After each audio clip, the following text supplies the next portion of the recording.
नमस्कार दोस्तों, स्वागत है आप सभी का द इन्फॉर्मपुर में।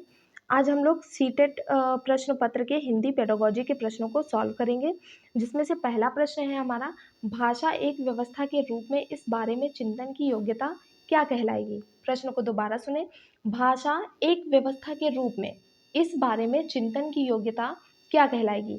ए ऑप्शन है अधिभाषिक जागरूकता, बी ऑप्शन है विमर्श विश्लेषण, सी ऑप्शन है द्विभाषिक जागरूकता, डी ऑप्शन है विषय वस्तु विश्लेषण।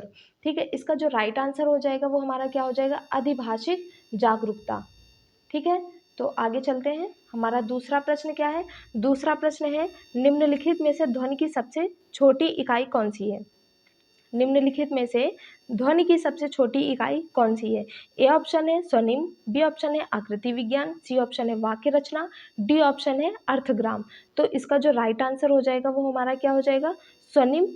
ठीक है, जो तो ध्वनि की जो सबसे छोटी इकाई होती है उसे क्या कहते हैं, हम स्वनिम कहते हैं। अब हम अगला प्रश्न देखते हैं। अगला प्रश्न है निर्देश सामग्री के लिए पठन किसका उदाहरण है। ठीक है, निर्देश सामग्री के लिए पठन किसका उदाहरण है।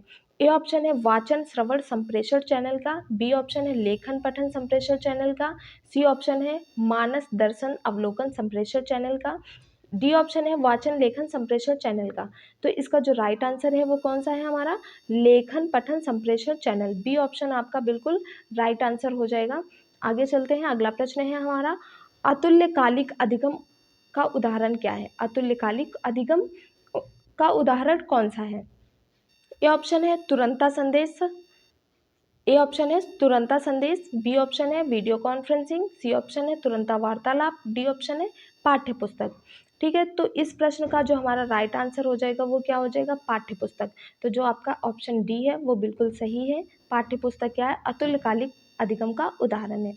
अगला प्रश्न है, जब अध्यापक अपनी कक्षा में बच्चों को उपयुक्त एवं प्रभावशाली संप्रेषण सिखाने के लिए नियम बताते हैं तो वे किस बात पर बल देते हैं। ए ऑप्शन है परिणामवादी, बी ऑप्शन है अर्थ विज्ञान, सी ऑप्शन है स्वनिम विज्ञान, डी ऑप्शन है रूप विज्ञान। तो इसका जो राइट आंसर हो जाएगा वो क्या हो जाएगा हमारा, परिणामवादी। ठीक है, क्योंकि जो ये अध्यापक अपनी कक्षा में बच्चों को उपयुक्त व प्रभावशाली संप्रेषण सिखाने के लिए जो नियम बताते हैं वो नियम कैसे होते हैं, टीचर ओरिएंटेड होते हैं। तो वो क्या करते हैं कि मतलब परिणाम के बारे में बताते हैं, जो परिणाम पर क्या क्या करते हैं, बल देते हैं। ठीक है, तो यहाँ पर हमारा जो ए ऑप्शन है वो राइट आंसर हो जाएगा। आगे देखते हैं।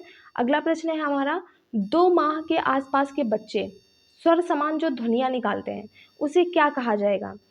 ए ऑप्शन है बबलाना, बी है कूजन, सी है रोना, डी है बातचीत। ठीक है, तो इसको हम एलिमिनेट करके भी समझ सकते हैं, जैसे कि बातचीत करना, तो बच्चा बातचीत नहीं करेगा।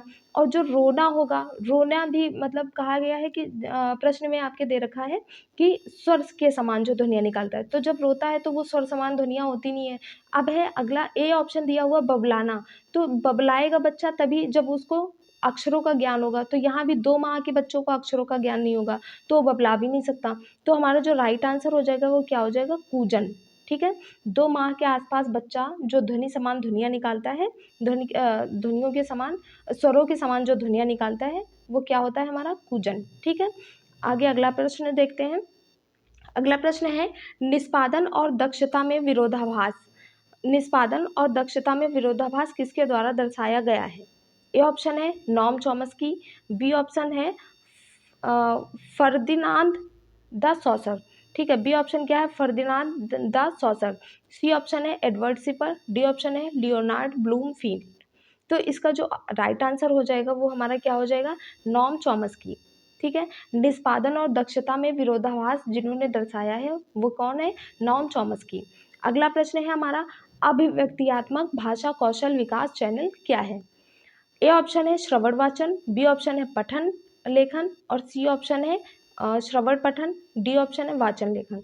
तो जो अभिव्यक्तियात्मक भाषा कौशल विकास चैनल है तो वो क्या है हमारा, वाचन लेखन। ठीक है, आपका राइट आंसर क्या है, वाचन लेखन। तो आगे प्रश्न देखते हैं। आगे क्या है, पाठ्य सामग्री का बारीकी से पठन किस भाषा कौशल का विकास, किस भाषा कौशल का विकास करता है? पाठ्य सामग्री का बारीकी से पठन किस भाषा कौशल का विकास करता है? ए ऑप्शन है श्रवण, बी ऑप्शन है वाचन, सी ऑप्शन है पठन, डी ऑप्शन है लेखन। तो जो पाठ्य सामग्री है, जब हम बारीकी से उसका पठन करते हैं, तो यहाँ पर आप प्रश्न में भी देख सकते हैं कि क्या दिया हुआ, पठन।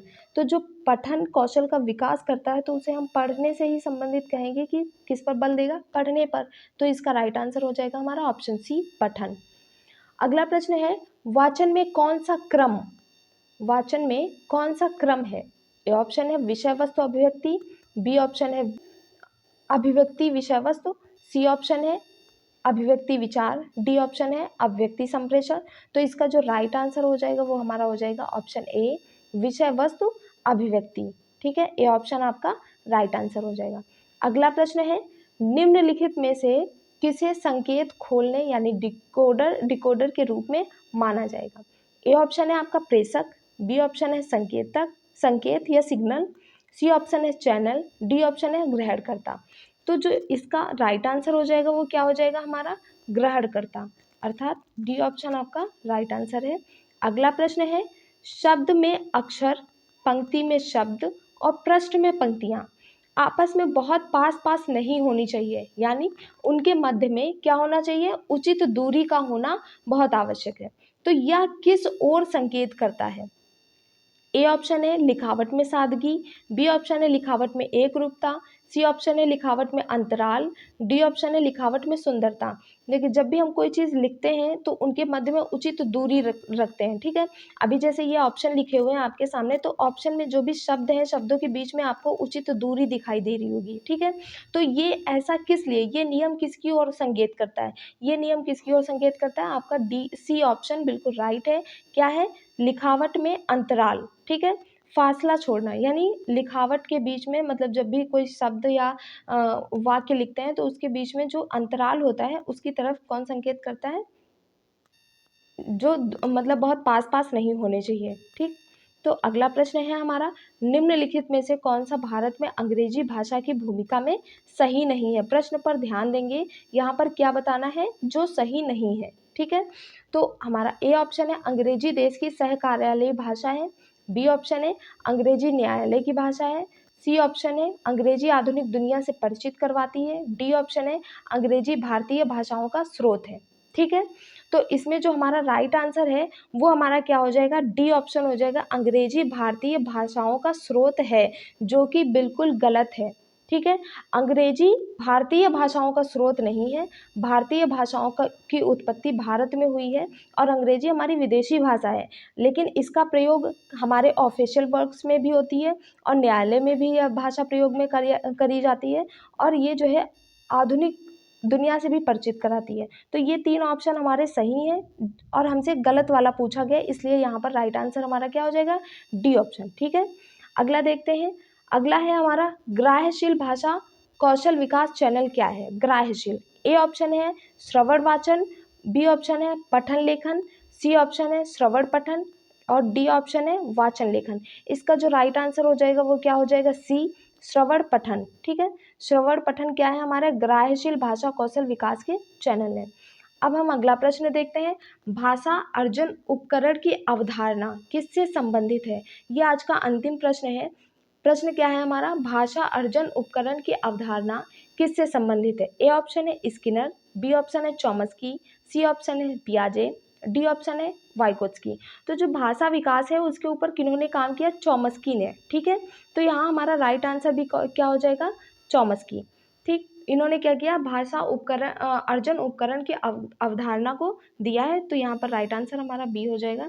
तो आज के लिए ये हमने 15 प्रश्नों को सॉल्व किया है। आज के लिए बस इतना ही। अगर आपको ये सेशन अच्छा लगता है तो हमारे चैनल को द इन्फॉर्मपुर को सब्सक्राइब करिए, लाइक करिए, शेयर करिए। धन्यवाद।